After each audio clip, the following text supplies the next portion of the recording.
Bikinan Bu Greta Yahar. Bikinan Bu Greta Yahar. Ini bikinan dari Omah Balur Nanggulan. Dr. Greta Yahar. Berarti ini buat apa? Emang khusus buat orang sakit atau gimana? Yang sehat semakin sehat, Oke. yang sakit akan semakin cepat pemulihan kesembuhannya.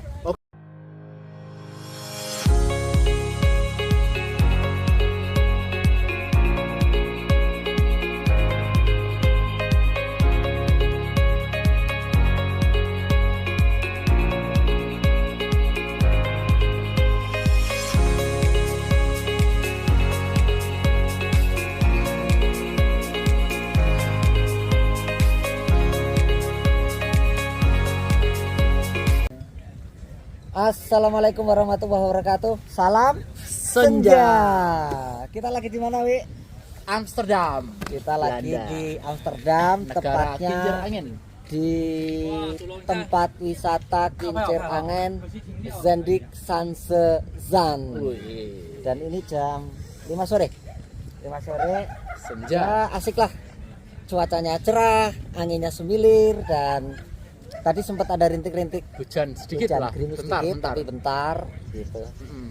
Ini hari pertama di Belanda. Hari pertama di Belanda. Apa perasaanmu, Wi? Apakah ini mimpi atau nyata nih? Nah, itu.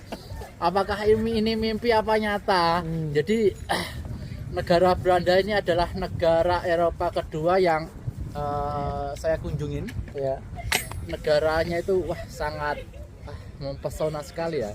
Jadi kemarin negara pertama udah dikejutkan dengan Prancis,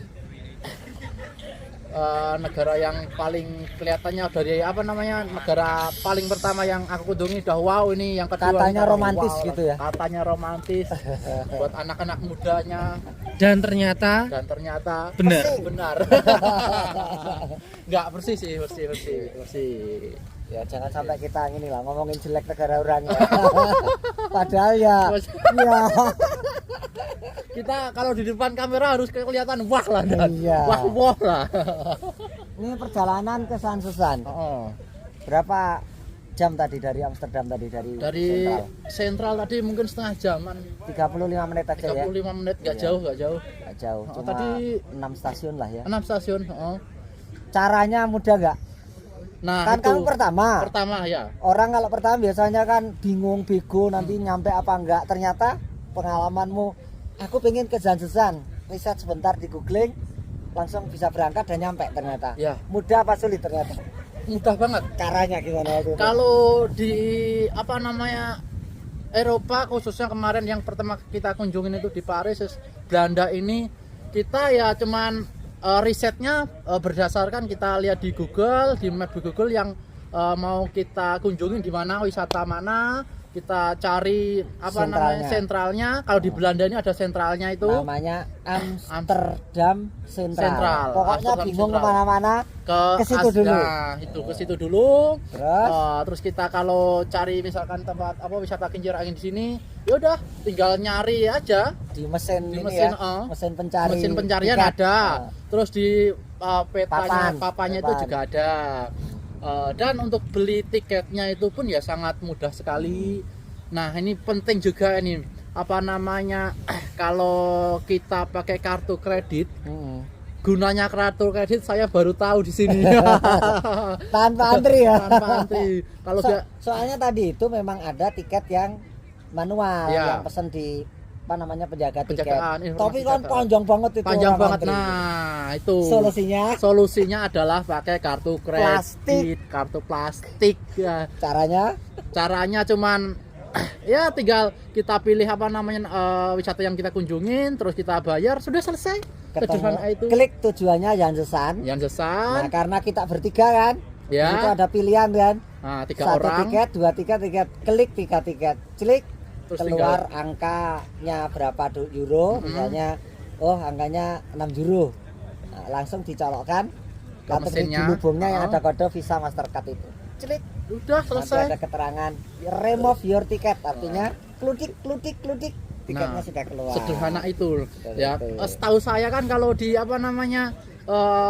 di tempat kita kan pakai kartu kredit cuman buat belanja, buat apa namanya nonton, buat di McD lah, makan di McD. Kalau di sini kan buat kencing. Iya, kencing juga tadi kamu udah ngerasain kan? Udah pernah ngerasain. Ternyata untuk buka pintunya Toilet, itu harus colok kartu kredit $1. $1 15.000. Kalau di Indonesia itu bisa kencing 7 kali lah. 7 kali. Kalau di sini sekali kencing. Itu pun dibatasi di dalam kan, ada Dibatasi, tulisannya. ya, dibatasi. Maksimum 10 menit di dalam kamar mandi. Ya. Itu buka sendiri langsung gitu. Buka toiletnya. sendiri ya. Itu gunanya kartu kredit untuk kencing yang pertama. Gunanya.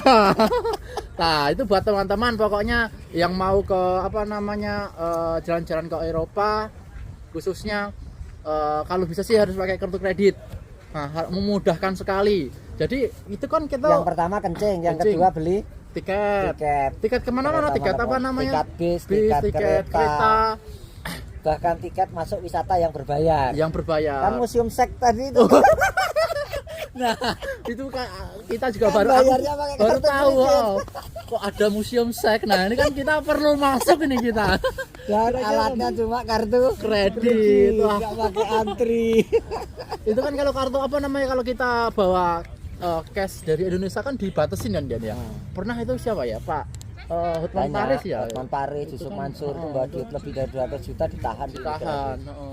Kalau kita bawa kartu plastik apa namanya limitnya 100, 200, 300 juta pun nggak masalah. Loh itu di apa namanya tas kulit itu ada 24 kartu kredit itu. Kalau di total 1,2 M itu. Lah ya makanya kan nggak Aman masalah, aja. aman aja. Ya orang yang kita bawa plastik, Plastik. bukan uang cash. Nah salah satunya ya itu. Wah. Selama di Paris dan selama di Amsterdam ini kemana-mana kan jalan kaki. Ya. Itik. Ya. Masuk kemana ke halte ini itik.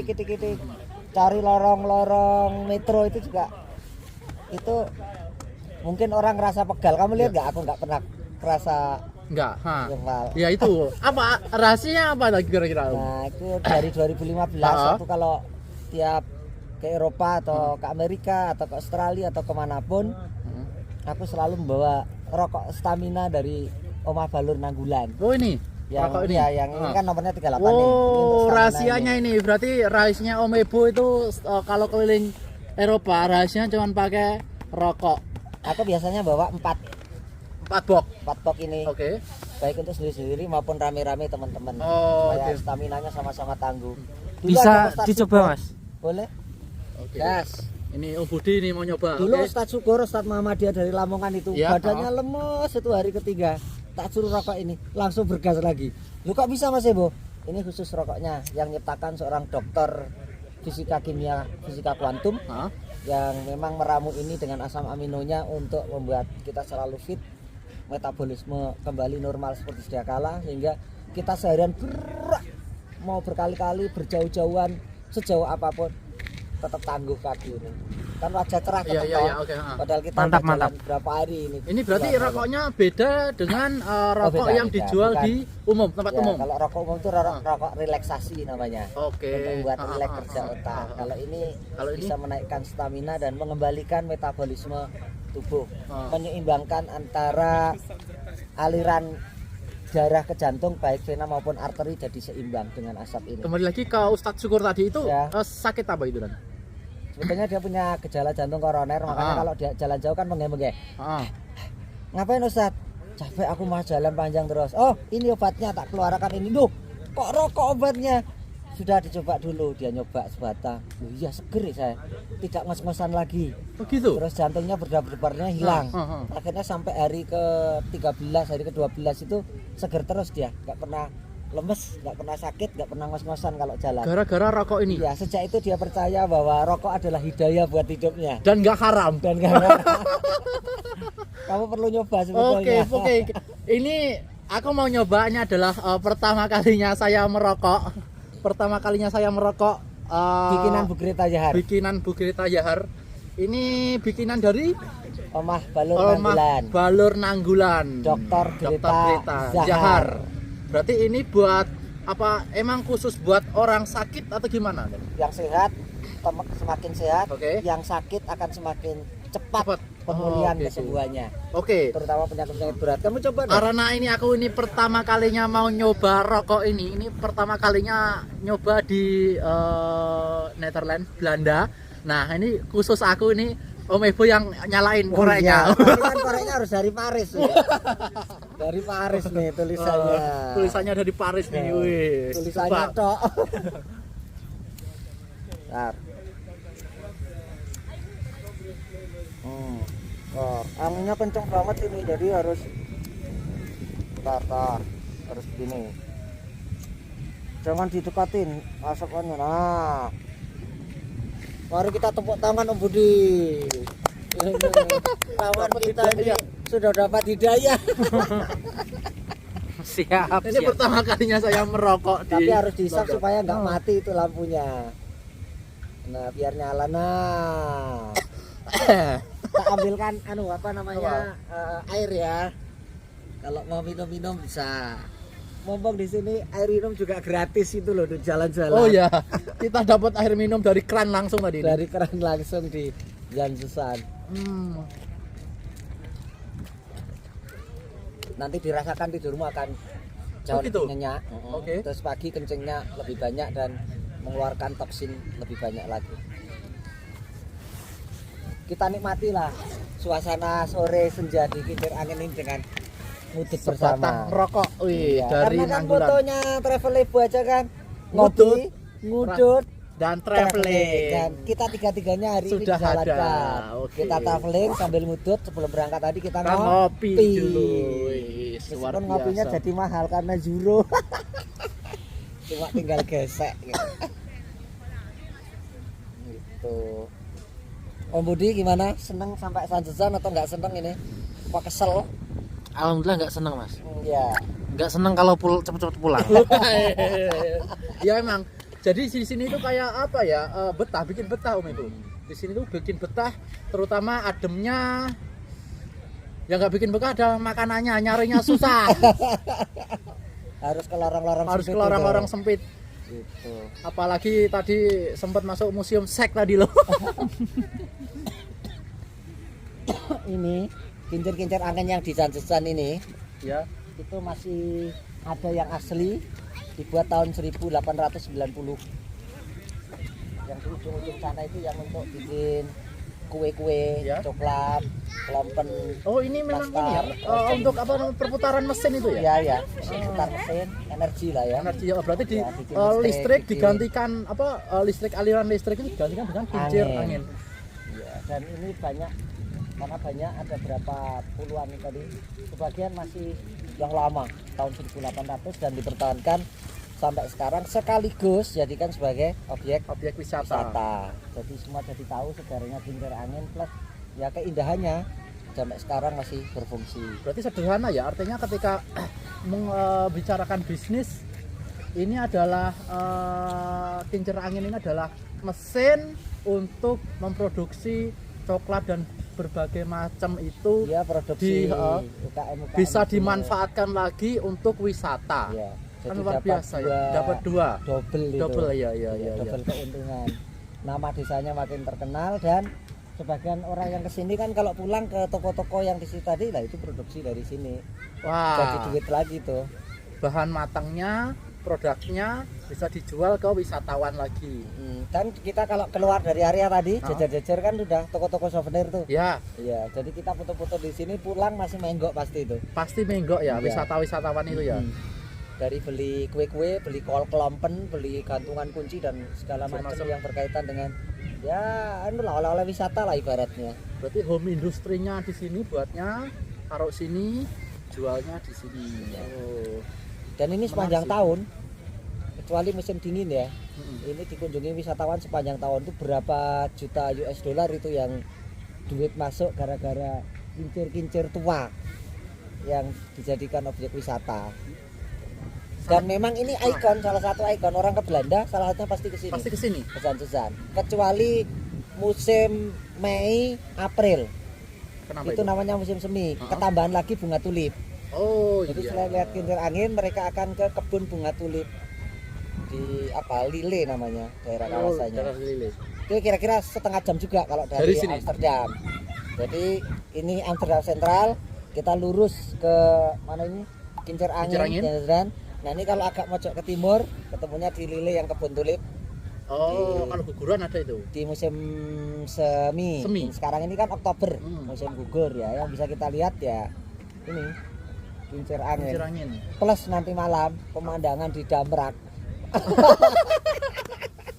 Wah, nanti kita inilah teman-teman travel ibu ini harus tahu lah Dan Ah, gimana serunya di Damrak itu loh. ya nggak usah nanti bisa ditangkap sama security kalau direkam-rekam di Nanti sana. diam-diam aja lah, nanti biar Iya. tahu lah teman-teman travel ibu ini biar tahu dan kita menginspirasi lah. Jadi Belanda itu selain tujuannya di Kincir Angin, nah salah satunya di Lah tadi aja kamu ke museum seks juga nggak direkam. Yang penting udah pernah bahaya itu, masuk. bahaya itu. Ya sekali-kali enggak apa-apa untuk masuk agar orang itu tahu. Kita kan jadi orang harus open mind Apa ya, ya itu. gitu. Saya di sini itu apa namanya melihat teman-teman orang-orang sini itu kayak open mind banget ya Dan ya. Artinya sedikit-sedikit nggak apa dibincangkan, nggak diseriusin gitu loh. Jadi kayak ya misalkan kayak ganja di sini. Oh ya, tadi kita ke lorong-lorong itu kan banyak. Kamu tanya itu kok kafe? Nah, Ya, isinya bukan kopi itu. Kafe shop itu di sini isinya sebetulnya lintingan ganja, kalau di Kafe- kita kan kafe kopi. Cimeng. Cimeng. kopi cimeng Kopi kalau di cimeng. sini. Cuma kan kita nggak masuk masalahnya. Nggak perlu masuk. Nanti kalau masuk nggak bisa keluar. Nggak bisa keluar. Malah nggak tahu pintunya ya. Oh, berarti di dalam lorong-lorong tadi ya kopi-kopi tempat kafe-kafe itu banyak ganja ya berarti. Isinya ganja bukan Dan kopi. legal ya. Di sini legal.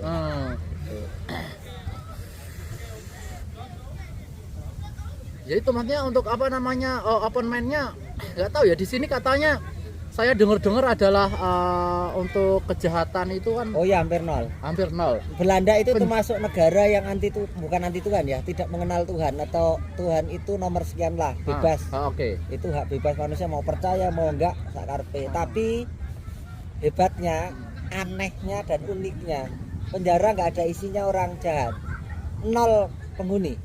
Bahkan beberapa penjara itu ditawarkan dijual ke swasta. Oh, pernah aku dengar itu malah orang-orangnya ekspor dari mana? Belgia atau mana itu ya? Apanya? Penjahatnya itu loh.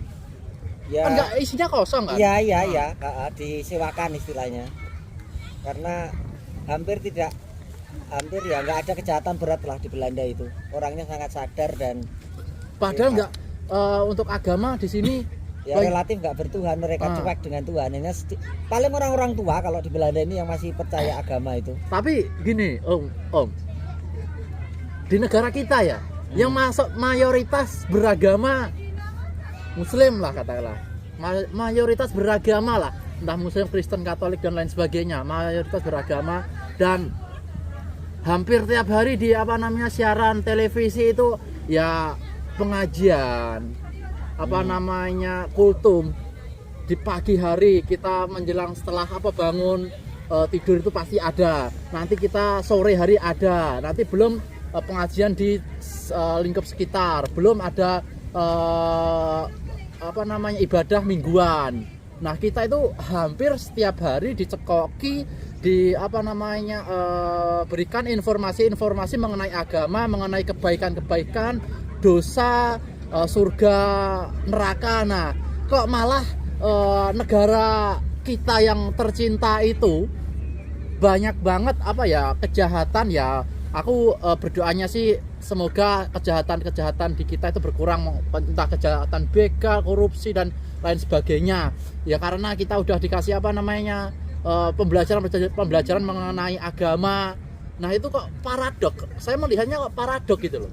Penjara penuh ya. Penjara penuh malah. Iya. Malah katanya overload di Indonesia. Overload. Di Atau sini malah kosong. Impor aja ke sini lah orangnya. Makanya sini kan katanya malah mayoritas nggak beragama kok malah. Kalau kita kan gimana itu?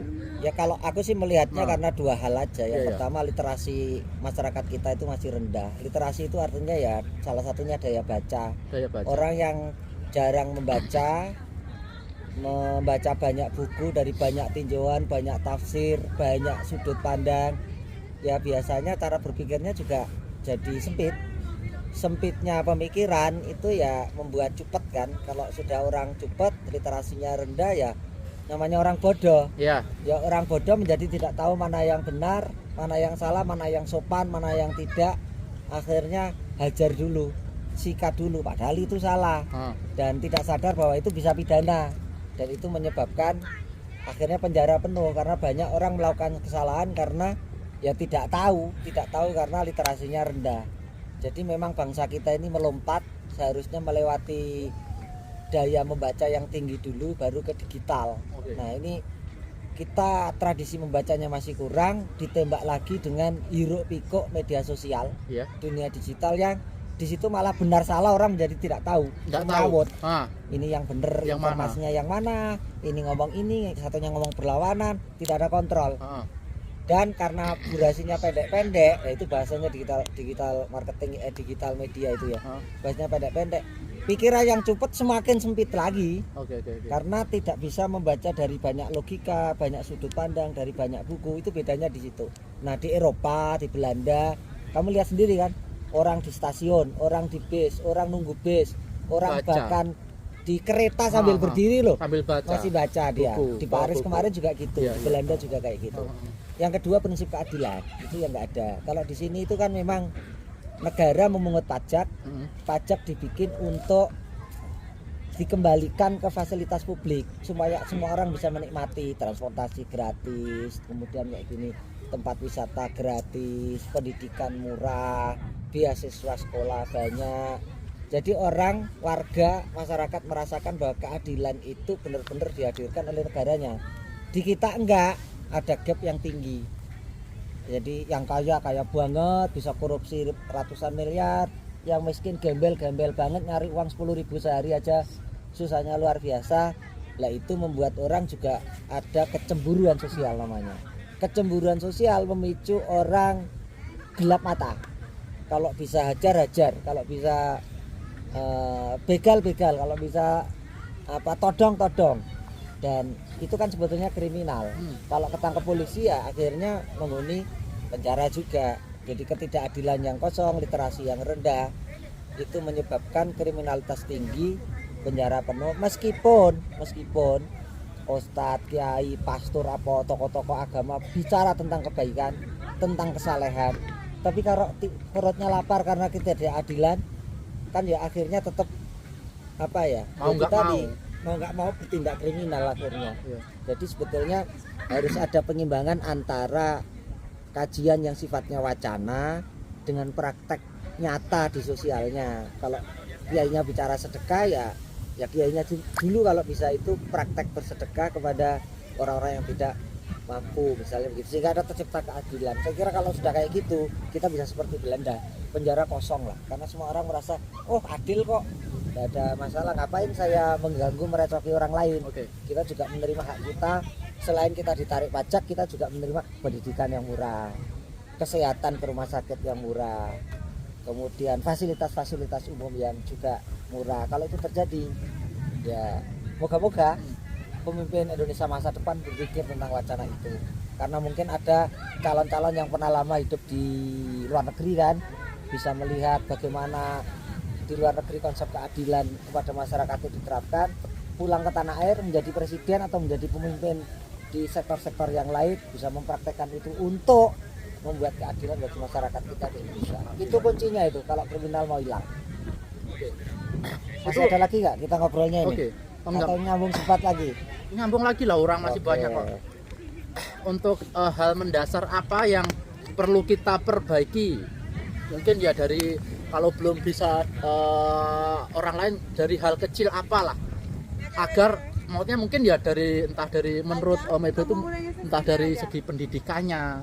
Oh kalau aku setuju, pendidikan itu Dari- harus prioritas dan harus merata, harus gimana caranya orang diadu otaknya. Sekarang ini kan orang masuk perguruan tinggi aja harus adu uang. Siapa yang bisa bayar SPP-nya, uang gedungnya tinggi, dia yang masuk. Kan kasihan orang Gunung Kidul, Wonogiri, Ya. Pacitan yang otaknya pinter tapi bapak ibunya cuma petani yang sepetak dua Nah, petak. kemarin juga kan ada berita besar mengenai korupsi sudah masuk di lingkungan akademis kan itu kan Nah, ada iya, rektor kan itu malah kan. rektor Rektor, minta kan? duit agar masuk kedokteran Makanya kan konyol.